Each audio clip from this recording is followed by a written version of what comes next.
vidéo et aujourd'hui on se retrouve pour un épisode de Boruto Naruto Next Generation et cette fois-ci j'ai fait un petit cosplay de l'anime bien sûr en ce moment même mais avec mon cosplay de Sarada. Voilà, j'essaie de lui donner l'apparence dont on la voit pendant ce petit arc là, donc voilà j'ai un petit peu amélioré la coiffure, je l'ai changé un petit peu, voilà j'ai pas de lunettes d'autres couleurs que les rouges, donc par contre j'ai pas changé la couleur des lunettes. Voilà, j'ai pas mis non plus de chemise en dessous de mon haut, puisque de toute façon je n'ai pas de chemise hors manche, vu qu'elle n'a pas de manche sur sa tenue. Donc voilà, et puis j'ai un espèce de petit béret que j'avais d'un autre cosplay, que j'ai également mis pour faire semblant que ce soit donc la Sarada que l'on voit dans l'anime en ce moment. Dites-moi dans les commentaires si ce changement vous plaît. L'épisode c'est le 146 qui s'intitule Fuir ou mourir, et donc on retrouve Boruto et Mitsuki qui avaient décidé quand même d'exécuter le plan malgré qu'ils n'avaient pas eu le signal d'alerte de Sarada en temps et en heure. Du coup ils partent avec Kokuri pour se rejoindre dans les sous-sols de la prison, donc ils arrivent très bien à aller dans les sous-sols sans se faire remarquer par les gardes. Donc ils vont à une espèce d'une trappe d'égout, ils vont dedans et donc ils se retrouvent dans les sous-sols. Ils tournent du côté de Benga qui s'est aperçu donc que Sarada était au courant de certaines choses, c'est pour ça que d'ailleurs il l'avait plus ou moins assommée et laissée au fond du trou comme morte, et qu'il était donc parti après chercher des informations là où elle était, donc dans une pièce qui lui était dédiée le temps de son journalisme. Donc il va fouiller dans les affaires de Sarada et il s'aperçoit qu'elle est de mèche avec Boruto, Mitsuki et Kokuri. Donc ce qu'il fait, c'est qu'il va dans leur cellule et qu'il s'aperçoit qu'ils ne sont plus là, il ne sait pas du tout comment ils sont partis de la prison, mais en tout cas ils ne sont pas dans leur cellule, et il trouve simplement Kedama qui est là et qui est juste stone et qui dit qu'en gros il a le sommeil lourd alors qu'il les a très bien vus partir et il a très bien vu qu'ils avaient un plan pour pouvoir s'évader. Kedama prend ensuite l'initiative de montrer à nous, lecteurs si je puis dire, donc regardeurs de l'anime, il nous montre à nous qu'ils sont partis avec un trou qui a été fait sous le lit de Boruto, donc en dessous son matelas. Benga n'a pas regardé, donc il ne sait pas qu'ils se sont enfuis par là, mais en tout cas ils sont passés par là et Kedama était bien au courant qu'ils avaient emprunté ce chemin-là justement pour pouvoir s'enfuir. On trouve Sarada qui se réveille suite à l'eau qui est en train de monter au niveau de sa tête. Donc elle se réveille plus ou moins en sursaut, ensuite elle utilise son chakra pour pouvoir marcher sur l'eau et elle s'aperçoit que l'eau est en train de monter et qu'il va bientôt engloutir totalement la pièce, et elle, il faut qu'elle trouve un endroit pour sortir avant justement que l'eau ne monte sur toute la surface de là où elle est. Benga utilisait une invocation, une espèce de cerbère, un chien à deux têtes, qui fait donc un petit peu du coup penser à l'invocation de Kiba, qui lui aussi quand il se transforme avec Akamaru peut faire un chien à deux têtes, enfin bref. Donc il utilise ce chien là pour traquer Boruto, Mitsuki et Kokuri qui tentent de s'enfuir, qu'il a donc remarqué, et c'est à ce moment-là donc que se suit un combat, puisque le chien retrouve très vite leurs traces, et s'ensuit un combat. Donc Boruto est éjecté, Mitsuki aussi, Kokuri il est protégé donc par Boruto et Mitsuki tant bien que mal, et on a Mitsuki qui utilise la foudre serpentine sur une paroi du mur qui semblait justement fissurée déjà, et donc il y a un éboulement qui s'abat sur le cerbère et qui va du coup faire qu'ils vont pouvoir s'enfuir sans que le cerbère ne les suive, en tout cas pour une petite période indéterminée. Dès ça on a Kokuri qui semble entendre de l'eau et donc il se dirige directement, il court même pour pouvoir se diriger vers l'eau et pour pouvoir enlever cette espèce d'entrave qui l'empêcherait donc de sortir de la prison,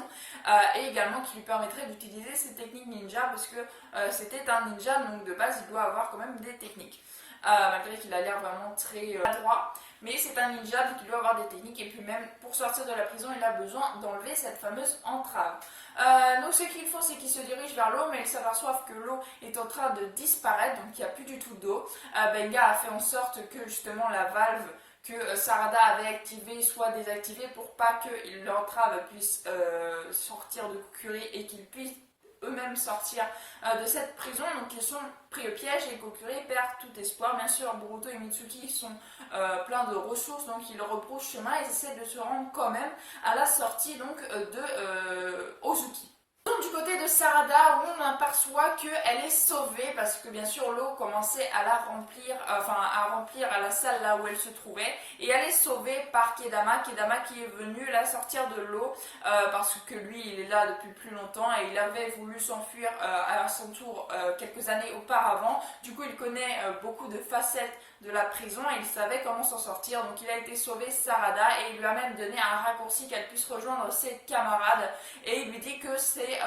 parce qu'il y a une grande marée, et quand il y a une grande marée, la zone où elle était est ensevelie par l'eau, et donc il faut qu'elle se dégage de là si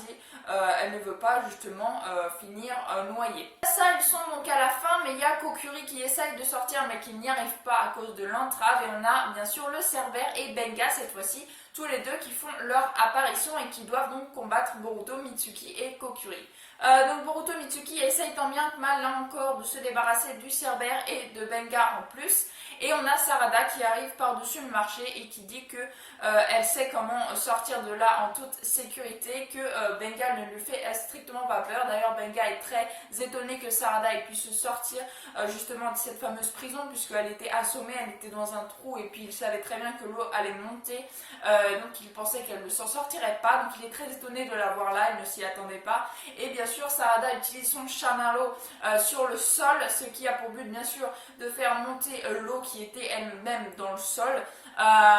et qui a pour but également de faire que l'entrave de Kokuri s'est totalement effacée. Et il y a aussi le Cerbère et Benga qui ont été envoyés avec toute l'eau qui a surgi. Donc le Cerbère qui est une invocation a disparu, et on a Benga qui a été bien sûr qui s'est fait envoyer avec bien sûr la pression de l'eau hors de là où Boruto, Mitsuki et Kokuri et bien sûr Sarada se trouvaient. Seulement à la fin de l'épisode, on s'aperçoit que Benga est plein de ressources et qu'il va voir Tsukiyo. Donc Tsukiyo, c'est celui qu'il veut tuer Kokuri et qui était d'ailleurs placé à l'isolement. Et donc ce que Benga fait, c'est qu'il libère Tsukiyo, il l'enlève de son entrave, et du coup Tsukiyo, au prochain épisode bien sûr, va combattre Boruto, Mitsuki et Sarada pour justement tuer Kokuri. Et d'ailleurs il y a également le fait que apparemment la pleine lune pourrait amplifier les pouvoirs de Tsukiyo, qui a l'air déjà très très fort et qui a d'ailleurs utilisé une de ces techniques sur Benga juste après qu'il l'ait libéré et enlevé de son entrave. Et je sais pas si Benga est mort, donc je sais pas si en gros il l'a tué ou s'il est juste assommé dans les vapes là où il a utilisé son attaque, on verra bien. En tout cas c'est une attaque qui a l'air vraiment très ténébreuse, je sais pas trop qu'est-ce que ce perso a comme technique, on verra bien. En tout cas il semble réagir à la lune, ses pouvoirs semblent réagir via la lune.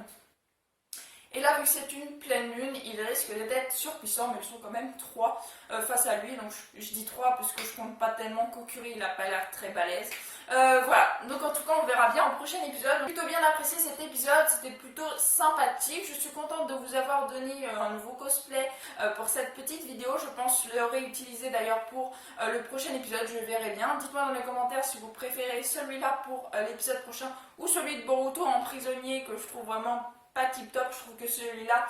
ressemble nettement plus à l'anime en ce moment que celui de Boruto, mais à vous de voir, à vous de décider. Je vous mettrai un sondage en haut à droite pour que vous puissiez voter pour le prochain épisode et je suivrai vos choix. Voilà, en tout cas j'espère que cette vidéo vous aura plu. Si elle vous a plu, n'hésitez pas à liker, à commenter, à partager et à vous abonner, ça ferait vraiment très très plaisir. Je vous souhaite une excellente fin de journée, portez-vous bien et moi je vous dis à la prochaine.